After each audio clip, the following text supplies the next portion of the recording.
medically speaking, Doc Bien, ano po ba talaga ito? Napakagandang katanungan at gagamitin po natin ang medical explanation din.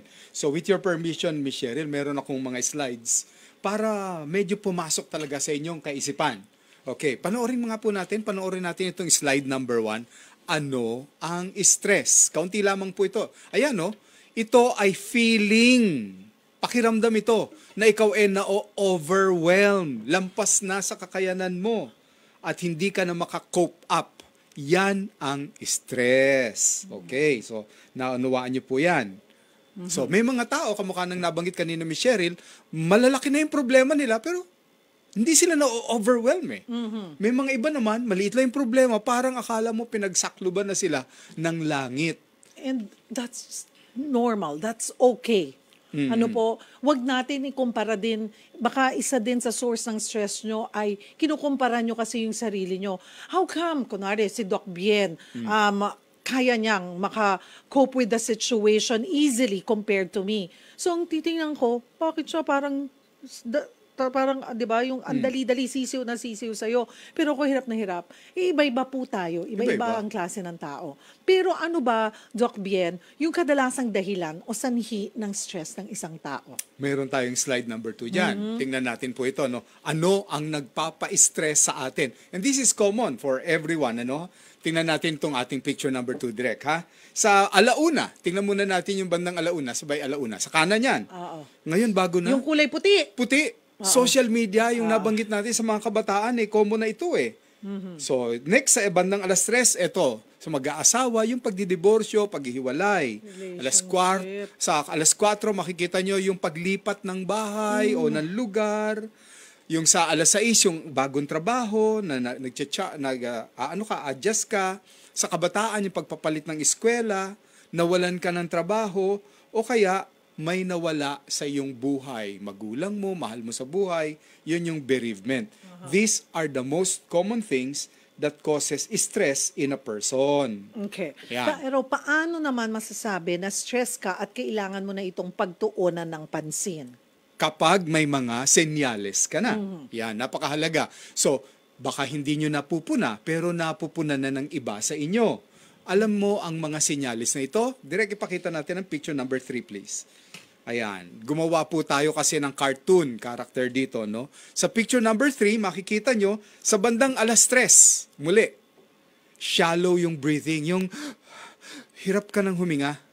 Ayan. Sa picture number 4, apektado yung inyong digestion. Yung iba nadudumi, yung iba hindi nadudumi, yung iba sumasakit ang tiyan. Sa picture number 3 muna tayo direct. Hindi po yung picture number 4. Ayan. Sumasakit ang kanilang tiyan, nagpapalpitate o mabilis ang tibok ng kanilang puso. Minsan naninikip ang dibdib. Yung iba naduduwal na nga sila eh. Masasakit ang inyong katawan, ayaw niyong bumangon, kayo ay pinagpapawisan at pabalik-balik ang sakit ng inyong ulo. Senyales yan na baka yung stress sa inyong buhay ay nag-take toll effect na sa inyong katawan. At sa picture number 4, yung pinakita kanina ni Direk, tingnan po natin ito ay maaaring mag-lead to a more serious condition. Tingnan natin yung bandang kanan, depression. So may mga tao ayaw nang lumabas ng kwarto o yung ibang mga tao ayaw na makipag-usap.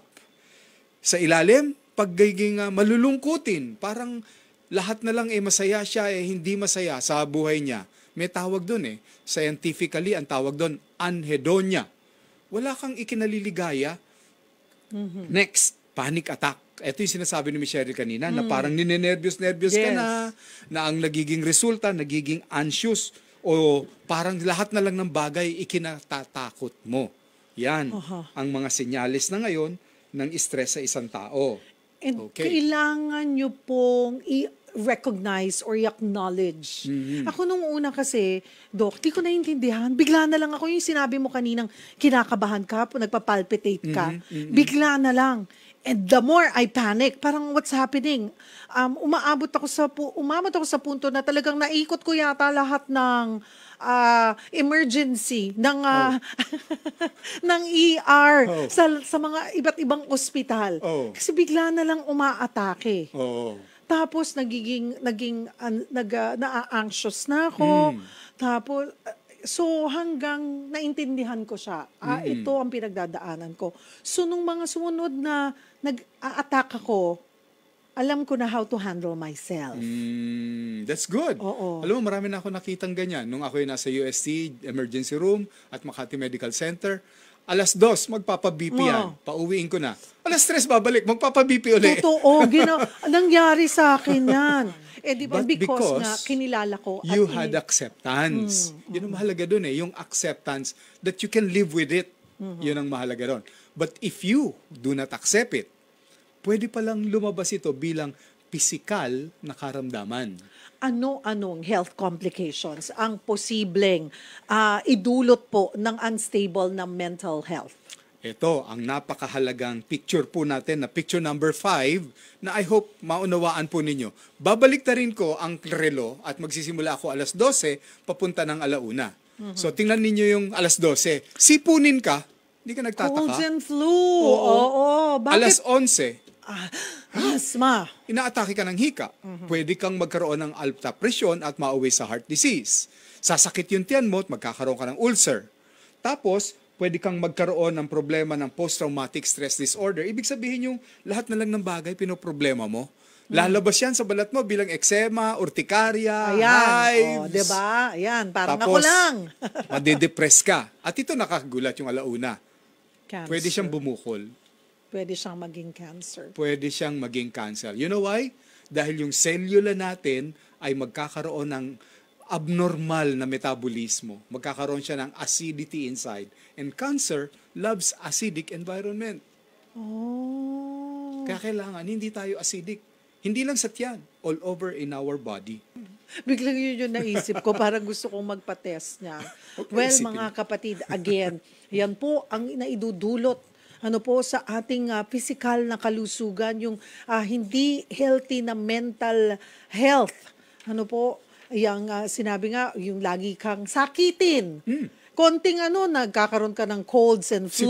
Oo, mababa ang nakakababa kasi ng immune system. Ayaw po nating umabot yan sa punto na mag-develop po tayo ng cancer.